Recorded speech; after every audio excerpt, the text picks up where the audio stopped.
Okay, I have a premise for you today that is going to sound, well, honestly, it might sound impossible. It might actually make your brain itch a little bit. That is usually a sign that we are onto something good. If the brain isn't itching, we probably aren't stretching it. I hope so, because the central idea we are wrestling with today, and this comes from that massive stack of systems theory, theology, and logic texts you sent over, is this.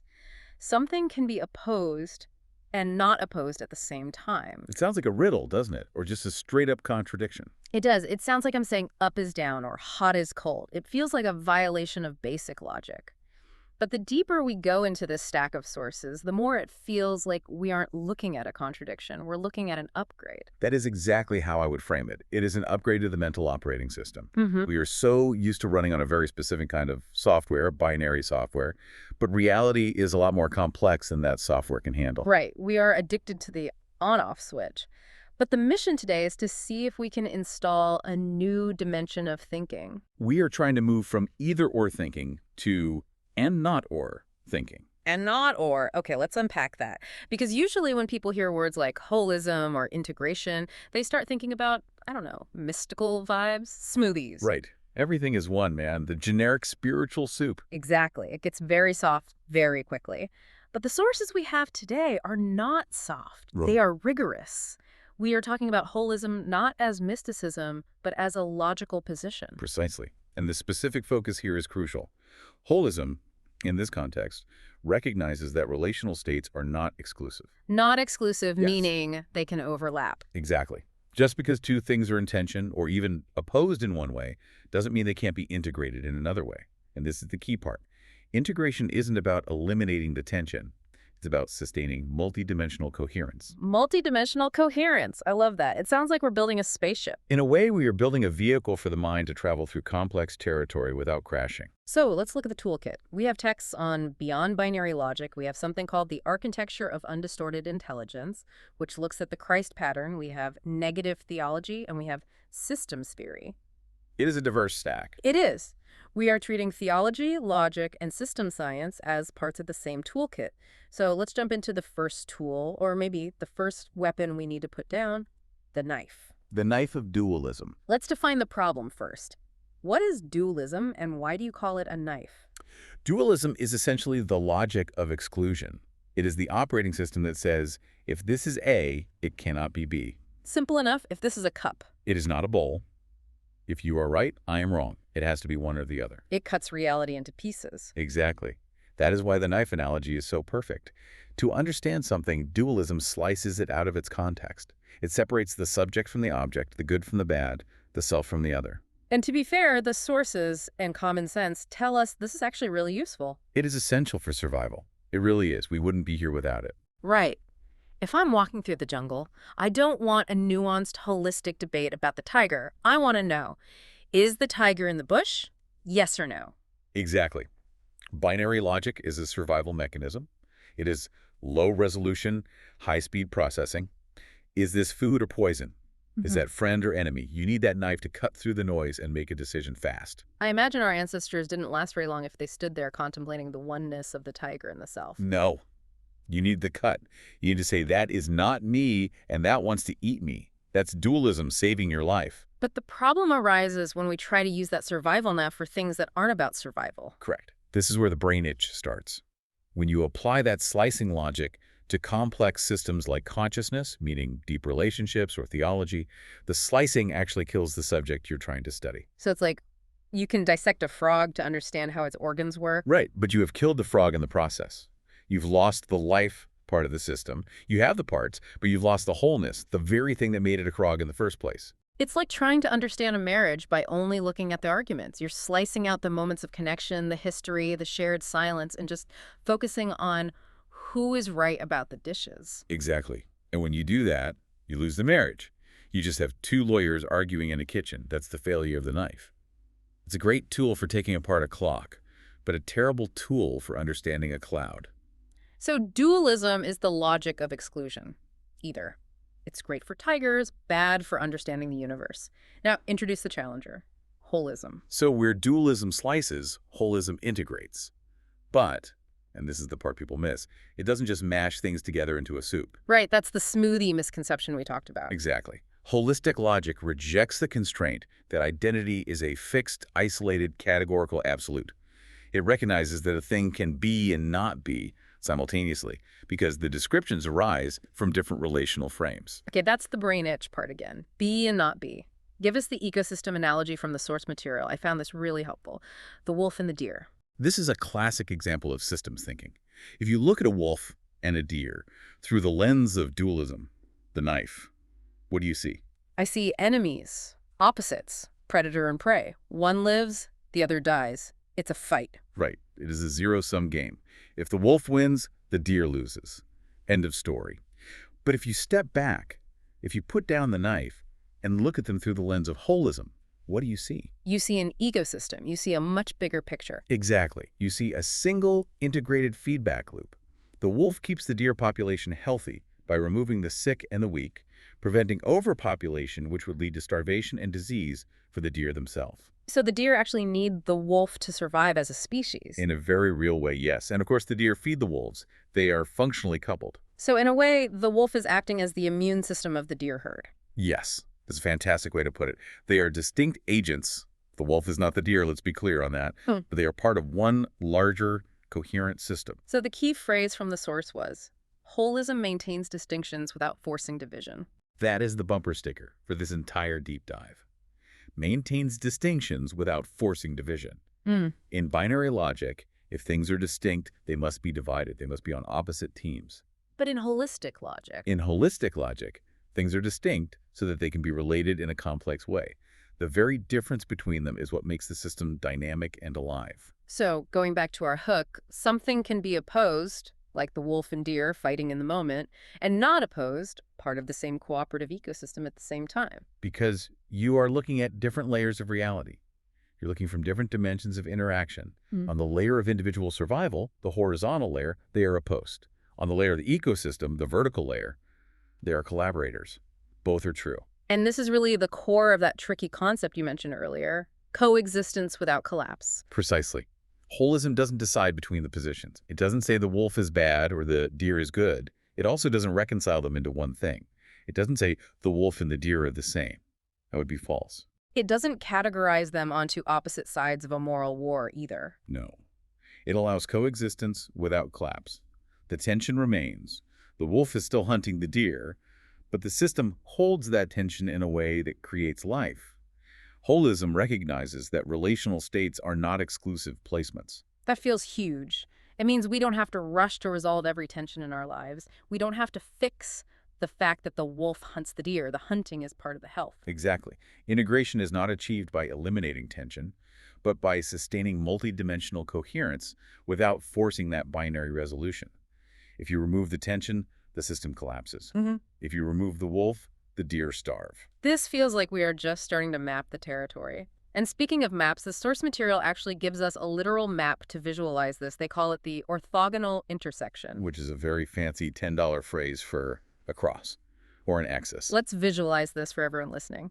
Imagine a standard graph. You have a horizontal line, the x-axis, and a vertical line, the y-axis. Correct. This is going to be our GPS for the rest of the conversation. It's surprisingly powerful.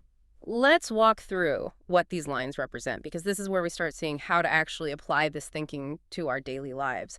What is the horizontal axis? The source calls the horizontal axis distributed relational embeddedness. Which is a mouthful. What does that translate to in normal English? It's the daily grind. Traffic, paying bills, logistics, facts.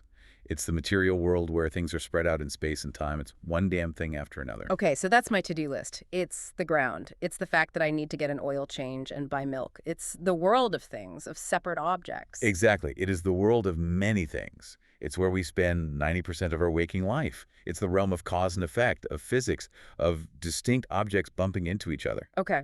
It's the real world, as we usually call it. What about the vertical axis? The vertical axis is integrative orientation. This is the realm of abstraction, meaning causality, values. It's the why. It's the sense of connection that cuts through all the separate details. So horizontal is the what and where, and vertical is the why, and how does this all fit together? Yes. Think of it this way. The horizontal is the timeline of your life. Born in this year, went to this school, got this job.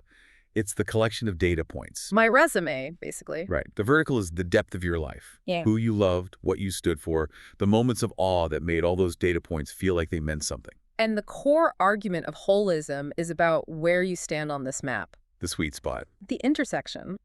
Holism is the capacity to hold both axes simultaneously. And this is incredibly difficult. The sources point out that most of us are bad at this. We tend to crash into what they call failure modes. We pick one axis and we live there, ignoring the other. Right. Let's talk about those crashes. If you live purely on the horizontal axis, what does your life look like? The source called it the treadmill. It's just facts without meaning. You're doing, but you don't know why. You're efficient, but you're empty. This is the burnout state.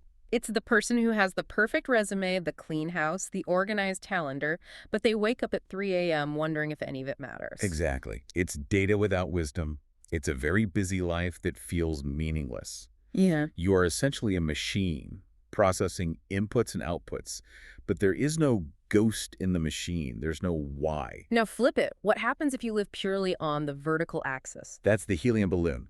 You're all meaning, all vibes, all abstraction, but you have no grounding. You're the person who wants to talk about the unity of the universe, but forgets to pay the rent. Or the person who says, it's all love, man, but ignores the fact that their behavior is hurting people in the real world on the horizontal plane. Precisely. Meaning without function. You see this a lot in certain spiritual or philosophical circles where people become so detached from the material world that they can't actually function in it. They float away. So the goal, the mission we talked about, is to exist at the orthogonal intersection. To pay the rent, horizontal, while understanding the sanctity of the home, vertical. To see the data, horizontal, and understand the pattern, vertical. It's about being grounded and oriented. You need the bills paid to have a life, but you need a reason to live to make paying the bills worth it. And this map, this intersection, supposedly helps us solve paradoxes. The sources call this the aha moment. It creates a space where things that look like contradictions in binary logic suddenly resolve themselves. Or rather, as we said, they coexist without collapsing. Let's take the big one from the text, the theological riddle that has confused people for centuries.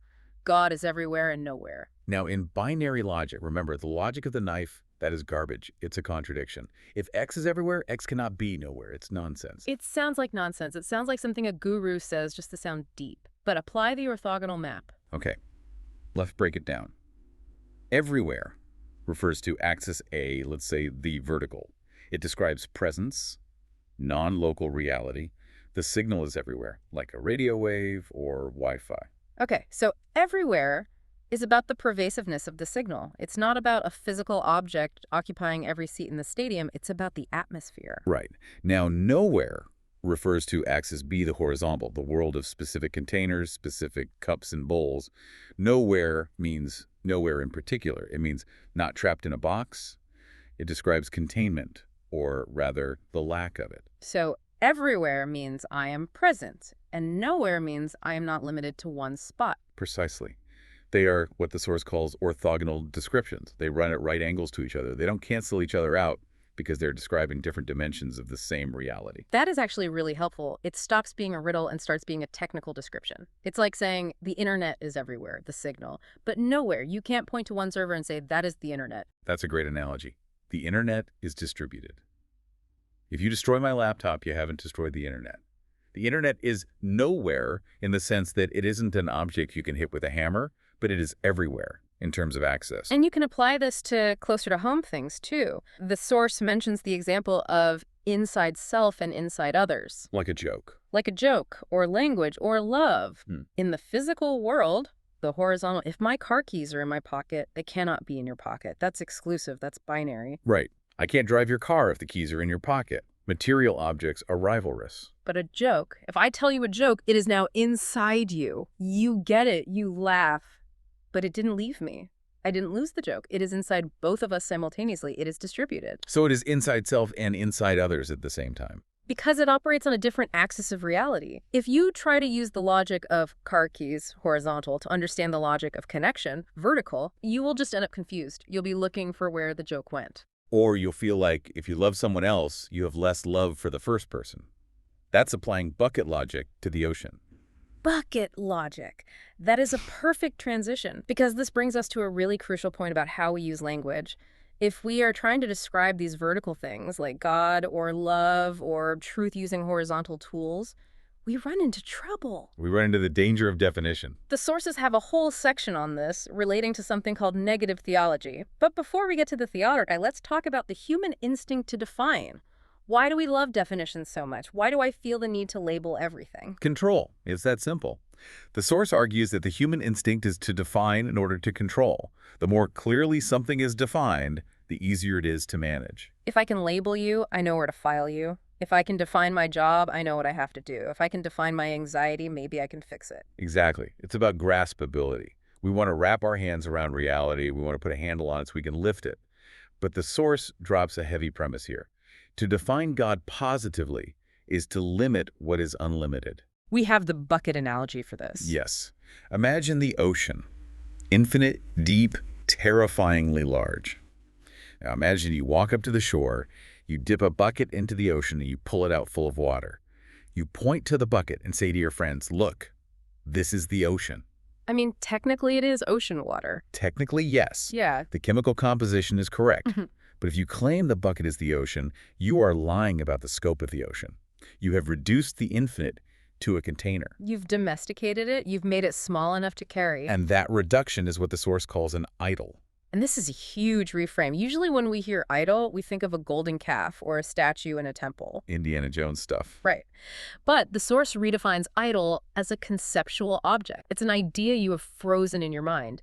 If you define reality perfectly, you are worshiping your definition, your tool, not the reality itself. Because the definition is safe. The definition fits in my pocket, the reality. Okay. The reality is the ocean. It's dangerous. It can drown you. It has tides and storms you can't predict. Precisely. We create the idol because we fear the ocean. We want a God or a truth that fits in our schedule. We want a wolf that acts like a dog. So how do we avoid this? Yeah. How do we talk about the ocean without putting it in a bucket? Yeah. Because we have to talk about it, right? We can't just grunt at each other. This is where we get into negative theology, or the via negativa. Which sounds incredibly pessimistic. Negative theology. Is this just about being grumpy and cynical, everything sucks and God isn't real? Not at all. In this context, negative doesn't mean bad. It means subtractive. It means describing something by saying what it is not. Give us the sculptor analogy. I think this clears it up immediately. Think of Michelangelo carving a statue of David. He starts with a giant block of marble. To make David, he doesn't add marble to the block. He subtracts marble. He chips away the stone that is not David to reveal the form that is David. So negation isn't destruction. It's revealing. The source calls this excess affirmation. When we say God is not finite, or God is not graspable, or truth is not a simple sentence, we aren't saying God is empty. We are saying God is too full to be labeled. No doesn't mean empty. No means too big for your box. Exactly. The no smashes the bucket so the ocean can be seen. It's like saying, this table is not the universe. That's a true statement, and it forces your mind to look beyond the table. And there's this fascinating historical detail in the source about the Ark of the Covenant. Yes, the ultimate sacred object in the Hebrew Bible. We usually think of it as a magic box, like a battery for God. But archaeologically, what was it? It was a portable throne. That's what the cherubim wings were for. They formed the seat. But here's the kicker. The seat was empty. In almost every other culture at the time, Egypt, Babylon, you'd put a statue of your god on the throne. The Israelites left it empty. An empty seat. It marked absence and boundary. It was a structural safeguard against idolatry. It said, the divine is here, but you cannot see it, you cannot shape it, and you cannot turn it into a doll. It creates a space for the vertical axis without trying to force it into the horizontal axis. It preserves the mystery. Exactly. It protects the mystery from the human need to control it. It says, the king is here, but the king is not a thing. This leads us to one of the most provocative pivots in the entire deep dive. If defining God creates an idol, if making the statue is the mistake, then smashing that definition is a spiritual act. We are talking about the role of the atheist. This is where the source material gets really spicy.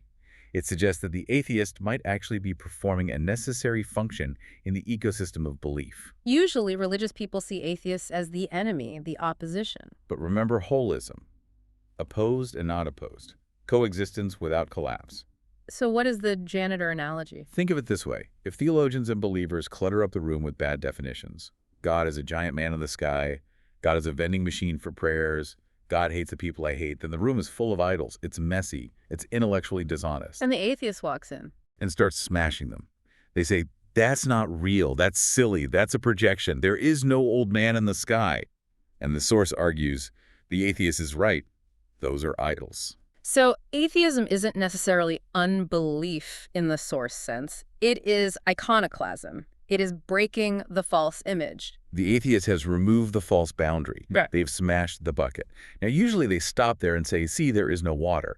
But structurally, they have cleared the space, which is the first step of negative theology. They are the cleanup crew for bad theology. In a way, yes. Yeah. They force the believer to stop worshiping the statue. They force the system to reboot. And this connects directly to science as well. We often see science and religion as this binary, the ultimate knife cut, science versus God, facts versus faith. But the force frames science as apophatic expansion. Break that down. Apophatic means knowledge through negation, right? Same as negative theology. Right. The argument is that science defines the finite. It measures, it calculates, it defines the laws of the material world.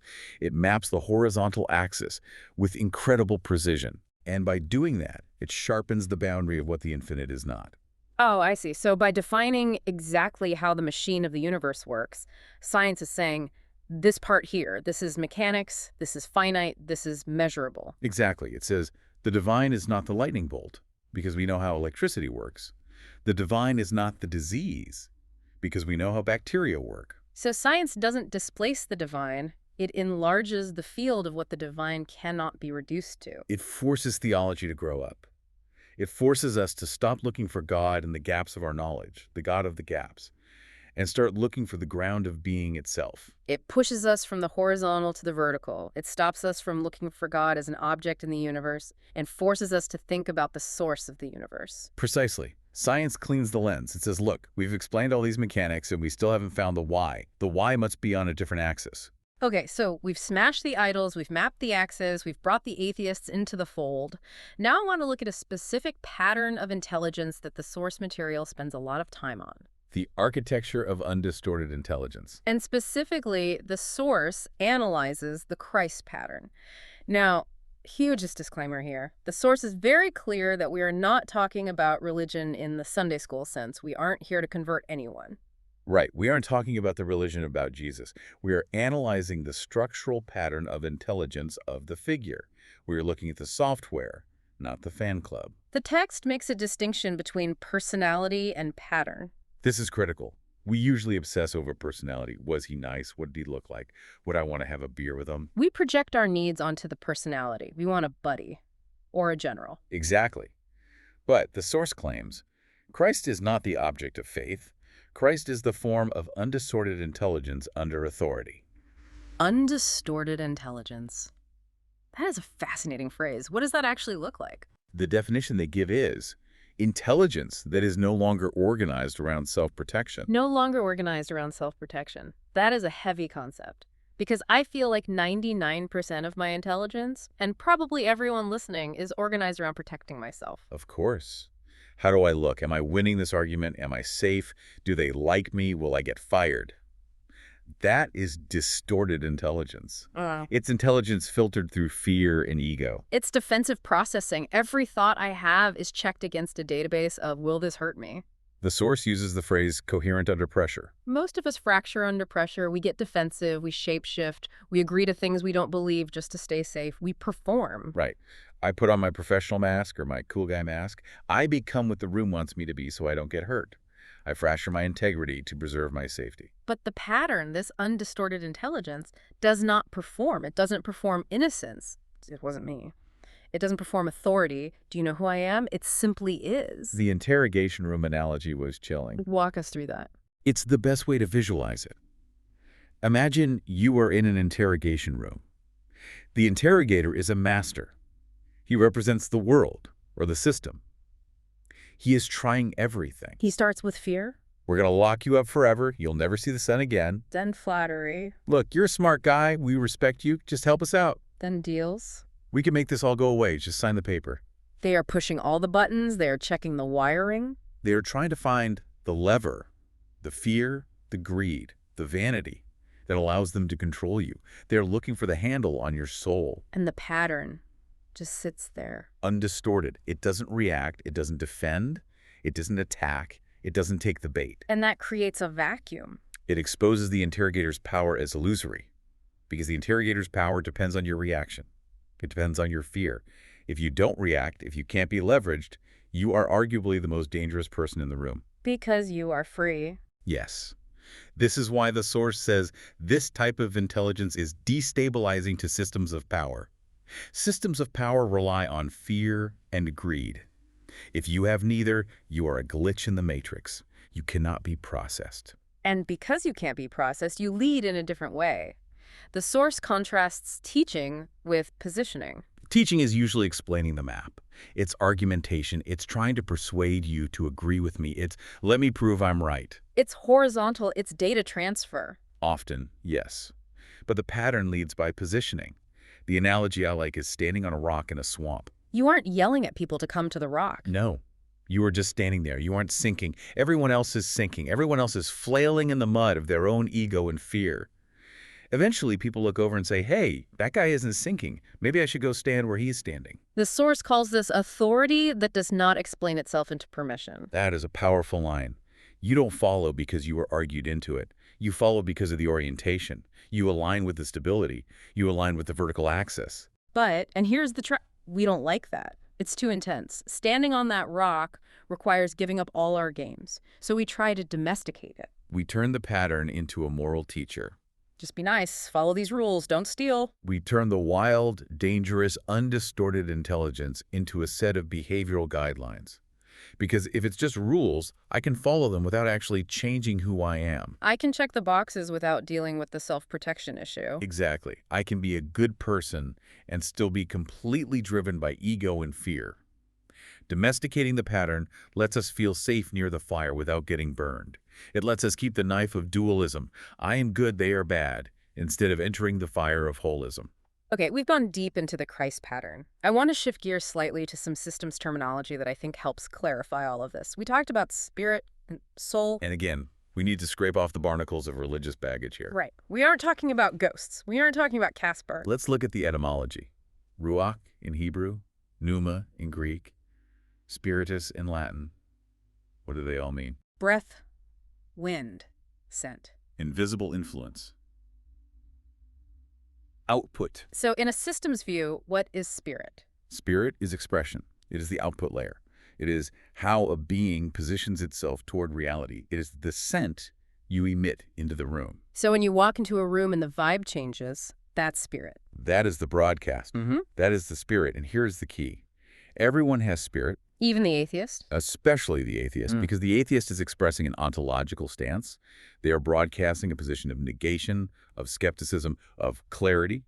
That's a spirit. So spirit is the interface. It's the API. What is the soul? The soul is the internal state. It is the input storage layer. It is the locus of belief, memory, identity, commitment. It's the server where the data lives. Spirit is the broadcast. Soul is the server. That works. Spirit is how you interact. Soul is what holds the structure together. I like this because it removes the binary of believer versus non-believer. It stops being, do you have a soul, and starts being, what state is your system in? Exactly. It's not about who has a ghost inside them and who doesn't. Everyone has an internal state, soul, and everyone has an expressive output, spirit. The question isn't, do you have it? The question is it coherent? Is it undistorted? Or is it full of fear and noise? Which brings us to the final piece of our toolkit. We've talked about the map, the danger of definitions, the pattern of intelligence. Now, how do we actually use this knowledge? Because there is a trap here, too. The trap of thinking we now have the answer. We have to change our relationship with knowledge itself. The source says, we want knowledge to be a bag of facts. We want to possess truth. I know the answer. I put it in my pocket. It is mine. It is static. Like standing on a rock. I have found the truth, and here I stand. It feels safe. It feels resolved. But the source argues knowledge is dynamic alignment. And this gives us the surfing analogy. This is my favorite image in the whole stack. Standing on a rock is static. It's safe. But reality is a wave. It's moving. It's changing. Time, culture, relationships, they are all in flux. The wolf and the deer are constantly shifting positions. If you stand on a surfboard and lock your knees, if you try to be static, what happens? Wipe out. Immediately, the wave crushes you because you are Yeah. trying to force a dynamic reality into a static posture. To stay on the board, you have to be in constant motion. You are adjusting your weight, shifting your balance, reading the water. You are opposed and not opposed to the gravity at every second. You are fighting the water, but you are also moving with the water. You are integrating the tension. You are dynamically aligning. Exactly. Knowledge isn't a possession you hoard. It's a performance of balance. It's a relationship with the wave. And this links back to holism. To surf, you need the holistic view. You need to feel the whole wave. If you dualistically focus on just one water droplet or just your left foot, you lose the context and you fall. So we aren't trying to build a fortress of truth. We are trying to learn how to surf. We are trying to stay upright in a complex, moving world. We are trying to maintain coherence while everything around us is churning. This has been a lot. Let's try to synthesize this deep dive before our brains completely melt. Let's recap the journey. We started with the knife of dualism, useful for tigers, bad for reality. It cuts the world into pieces. We moved to the orthogonal intersection, the cross, where we hold the horizontal facts and the vertical meaning together.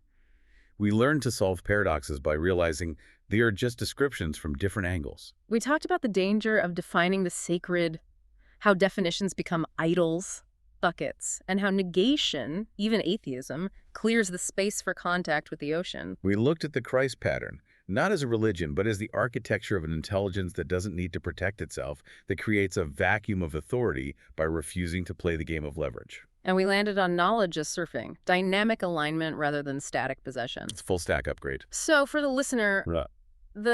so what? Why does this matter on a Tuesday morning? I think the big takeaway is relief. Relief from the pressure to choose. You don't have to choose between being rational, horizontal, and spiritual, vertical. You don't have to choose between science and meaning. You don't have to choose between being individual and being part of the whole. You have permission to be complex. You don't have to mutilate reality to fit into a binary box. You can maintain distinctions without forcing division. You could be the wolf and the deer. You could be the skeptic and the mystic. You can exist at the intersection. I love that. But we have to end with a provocation. The source material leaves us with a lingering question that I think is going to haunt me for a while. It's the question of certainty. If knowledge is just surfing, if the bucket is always a lie, are we ever really right? Or are we just momentarily aligned? And for those who are religious or political or just very certain of their opinions, are the people who claim to speak for God actually worshiping him? Or are they just worshiping their own ability to describe him? Are you worshiping the ocean? Or are you just falling in love with your own bucket? I think we'll leave you right there staring at the bucket. Practice contact rather than just definition. Thanks for diving in. See you next time.